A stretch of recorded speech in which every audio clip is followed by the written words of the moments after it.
అంటే ఆయన పాపం ఒక్కరోజు కూడా నో చెప్పకుండా మొత్తం సినిమా షూటింగ్ అంతా వేరే వాళ్ళని రిక్వెస్ట్ చేసుకుంటూ వేరే వాళ్ళ షూట్లో నుంచి పర్మిషన్ తీసుకొని వచ్చి మేము అర్ధరాత్రి ఫోన్ చేసినా నెక్స్ట్ డే మార్నింగ్ ఫ్లైట్ తీసుకొని వచ్చారు. Bro, thank you so much.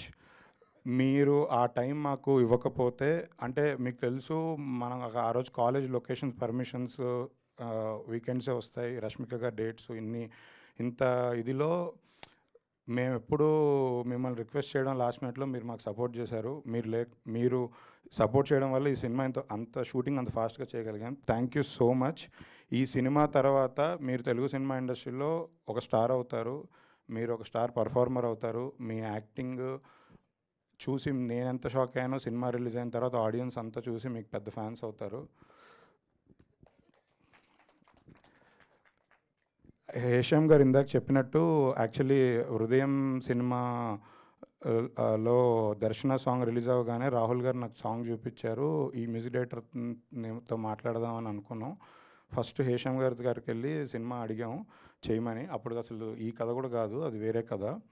So Hesham గారు చేయడానికి ఒప్పుకున్నారు. తర్వాత మళ్ళీ ఆ కథ మారి ఈ కథకు వచ్చిన తర్వాత ఈలోపు హేషామ్ గారు ఖుషి అనే ఒక బ్లాక్ బస్టర్ సినిమా చేశారు. హాయ్ నాన్న బ్లాక్ బస్టర్ సినిమా చేశారు. పెద్ద మ్యూజిక్ డైరెక్టర్ అయిపోయారు తెలుగులో.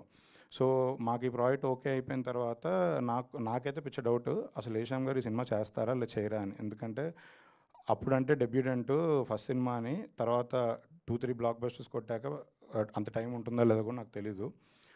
బట్ మేము హేషామ్ గారిని అడగగానే ఆయన ఇందాక స్టేజ్ మీద చెప్పిన మాటే, this is my first film in Telugu, అసలు డిస్కషన్ కూడా లేదు, ఐఎమ్ డూయింగ్ దిస్ ప్రాజెక్ట్ అని చెప్పారు.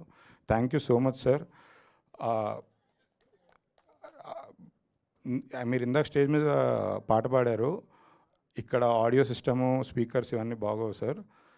డెఫినెట్లీ ఈ సినిమా రిలీజ్ అయిన తర్వాత సక్సెస్ మీట్లో మీతో మ్యూజికల్ కాన్సర్ట్ పెట్టించే బాధ్యత నాది.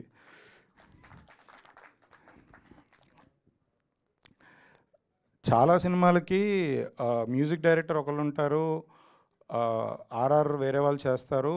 మీరు ఎన్నో ఫంక్షన్స్ చూసుంటారు మీడియా వాళ్ళు. ఇద్దరు మ్యూజిక్